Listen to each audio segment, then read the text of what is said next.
حضرت سیدہ زینب نے پوچھا امام حسین سے کہ سارے زمانے نے روکا ہے، ٹھیک ہے آپ حق پہ ہیں، یہ بھی سب نے کہا ہے آپ حق پہ ہیں، پر روکا بھی سب نے، آپ روکے کیوں نہیں؟ تو ابن کثیر اور ابن اسیر لکھتے ہیں کہ امام حسین رو پڑے، کہنے لگے بہن میں رک جاتا، پر میں نے رات کو نانا مصطفیٰ کو خواب میں دیکھا۔ تو حضور نے فرمایا حسین اگر آج یہ رواج پڑ گیا نا یزید جیسے لوگوں کا تو قیامت تک پڑا رہے گا، پھر لوگ کہیں گے کوئی نکلا نہیں تھا تو ہمیں بھی نکلنا، پھر لوگ ظالموں کے سامنے گردنیں جھکانے کے عادی ہو جائیں گے۔ میں کہتا رہتا ہوں، کہہ رہا ہوں، کربلا کی جنگ کفر اسلام کی جنگ نہیں، کفر اسلام کی جنگ نہیں کربلا کی، کیونکہ یزید تو بڑا پکا نمازی تھا، خطبہ دیتا تھا وہ تو۔ جب امام حسین رضی اللہ تعالیٰ عنہ نے کربلا کے میدان میں جمعے کا دن تھا تو یزید کے سامنے کو بات کرنی شروع کی عمر بن سعد کے سامنے، تو عمر بن سعد کہنے لگا حسین زیادہ باتیں نہ کر، ہمارا جمعہ لیٹ ہو رہا ہے، جنگ کے لیے تیار ہو، فٹافٹ آ، اہل بیت نبوت کو قتل کریں گے اور قتل کے بعد پھر نماز پڑھیں گے اور پھر کہیں گے اللہم صلی علی محمد وعلی آل محمد، اسی نماز میں پھر درود بھی پڑھیں گے۔ یہ کیسا مرتبہ ہے، کیسا انداز ہے، دوستی قاتل سے بھی مقتول سے یارانہ۔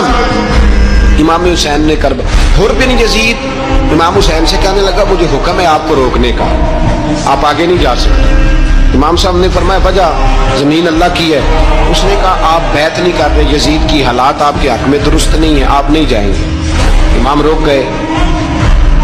ظہر کی نماز کا وقت ہوا تو حضرت علی اکبر امام حسین کے بڑے صاحبزادے انہوں نے اذان ظہر پڑھی تو حر بن یزید کے لشکر نے امام حسین کے پیچھے نماز ادا کی۔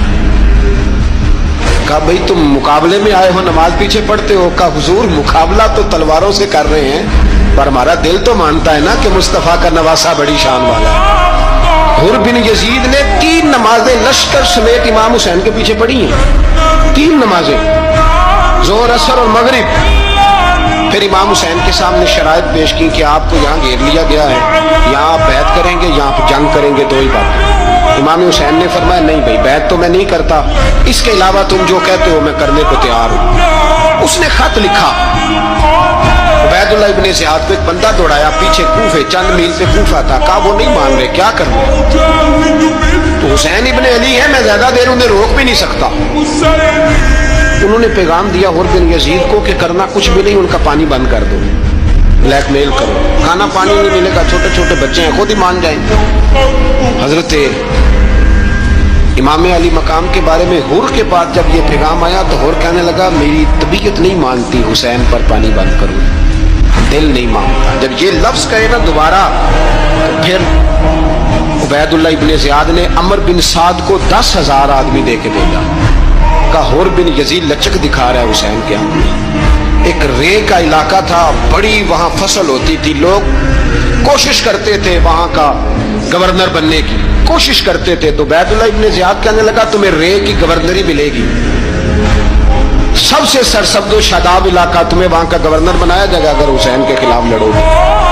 یہ اتنی زبردست ہوتی ہیں گورنریاں کہ گورنریوں کے لیے لوگ نسل رسول کے خلاف بھی نکل آتے ہیں، یہ اتنی تگڑی ہوتی ہیں، اتنی جلدی وفاداریاں بدلتی ہیں۔